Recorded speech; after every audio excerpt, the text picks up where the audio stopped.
It's the part of a preview show that you actually need to be considered a preview show.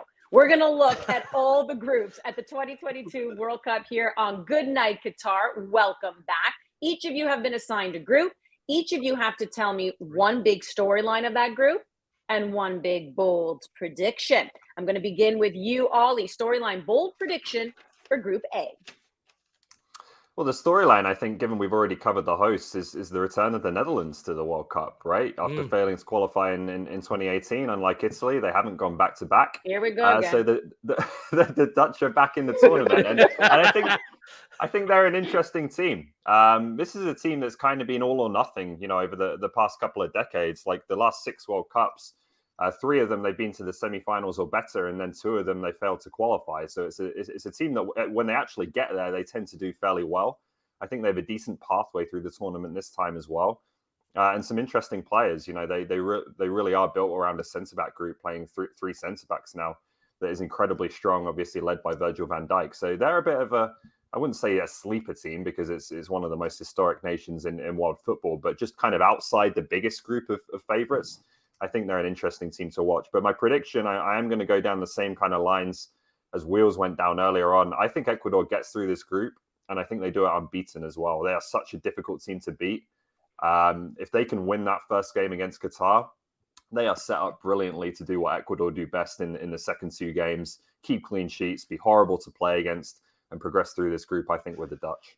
There's a huge advantage to go out and win this group because you could potentially play the second place team in Group B. Netherlands are undefeated with Louis van Gaal as manager. They're a team to look out for.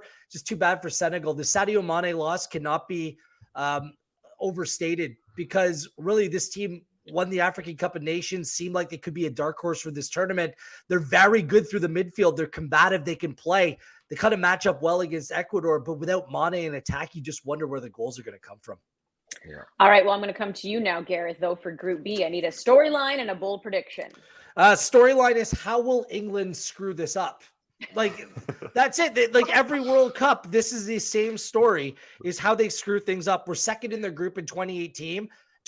They had a beneficial and easy path through to the, to the semifinals of the World Cup. Same thing with Euro, by the way. The draws just simply worked out for them. 2014, they were eliminated in the group stage. Second place in the group that included the United States in 2010. They won their group in 2006, but it was Ecuador, Sweden, and Trinidad and Tobago in the group. Second place in the group in 2002, and second place to Romania in 1998.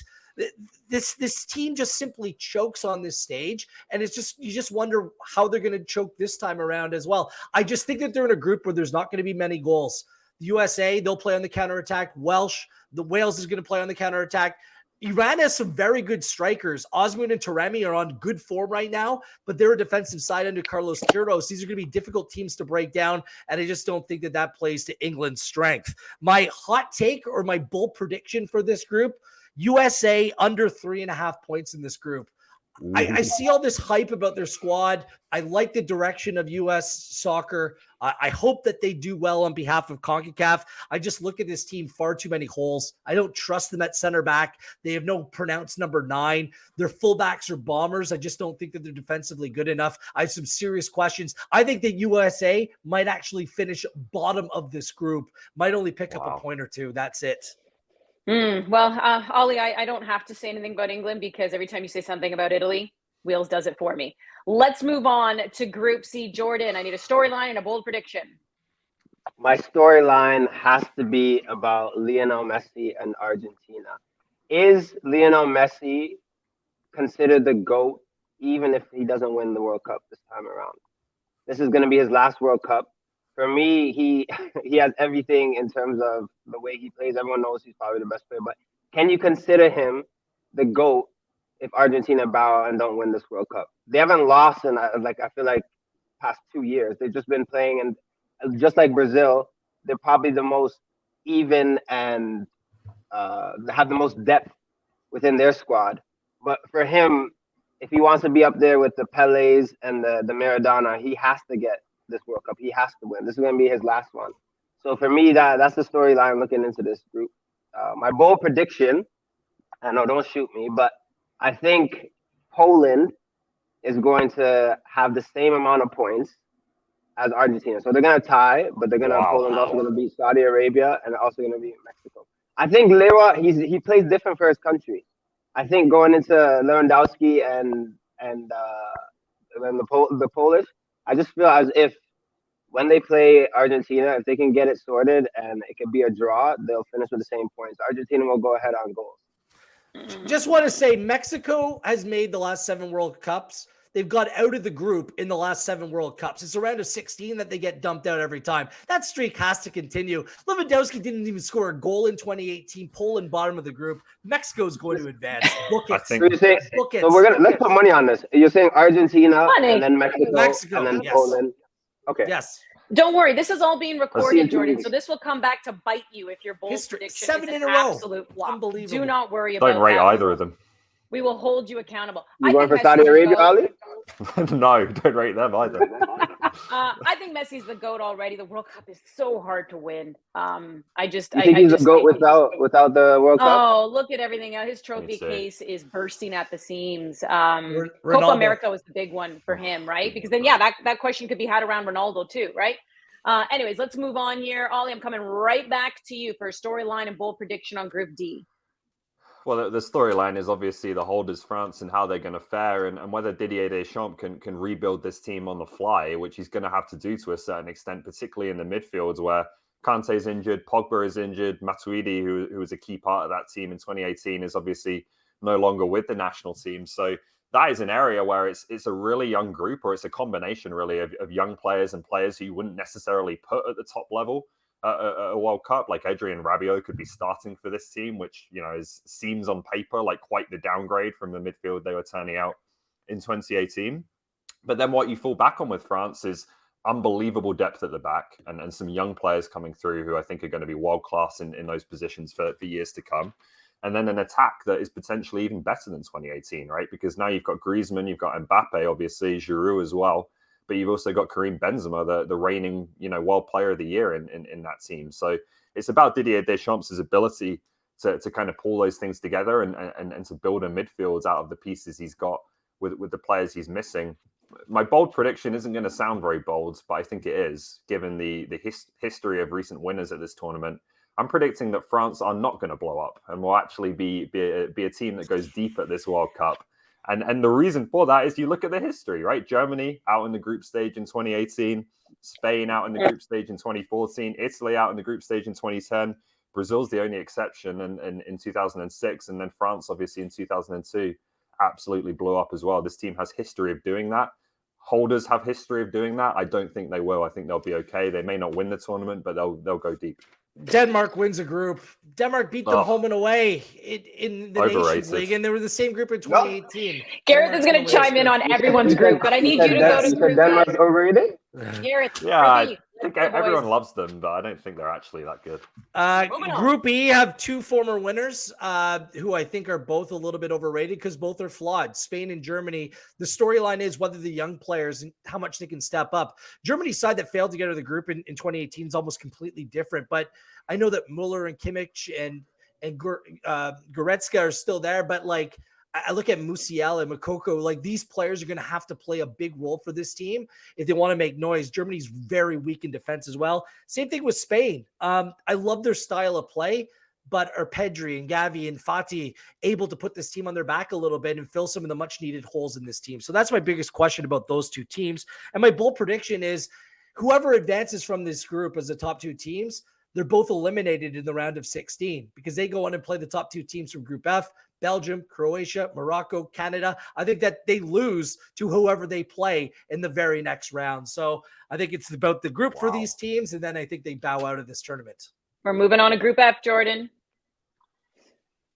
For me, the biggest question is, in this group, we have Belgium, Canada, Morocco, Croatia. I'm hearing all about Belgium and I'm hearing all about Croatia, but what about Morocco? People are forgetting Morocco is actually such a talented group.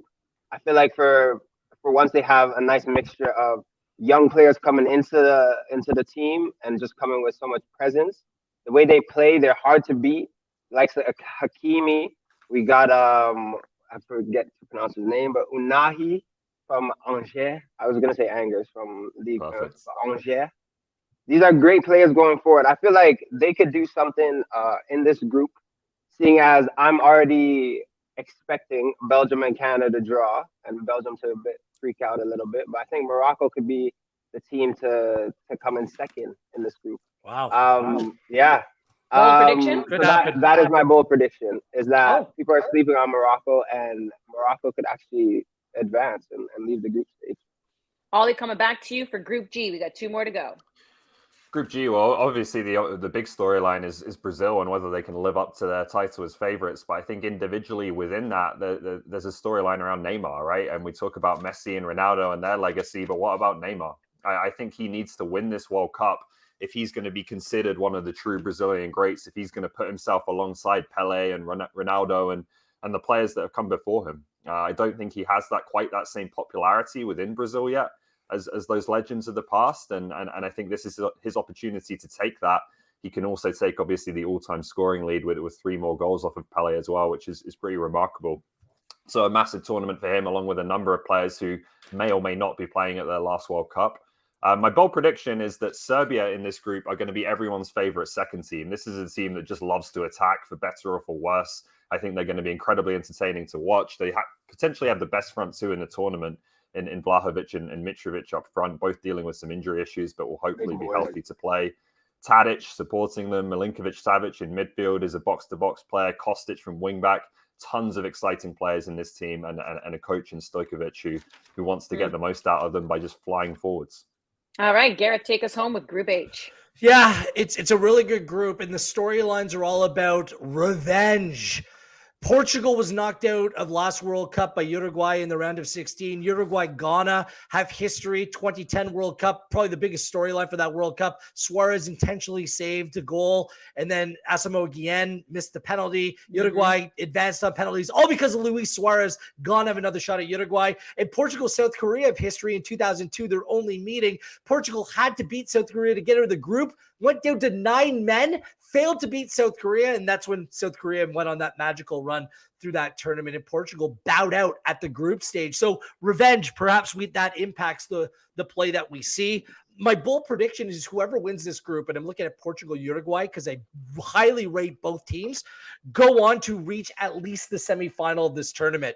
It's beneficial to win this group. You play second place in Group G. You're also on the same side of the draw as the group winner of B and F. It's a weaker side of the draw. There's a huge reward to go in and win it. Uruguay's good. We'll see if they're ready to go on and take that next step. Portugal, if they bring it all together, could be the team to go on and actually win this tournament. Win this group, you could find yourself winning the tournament.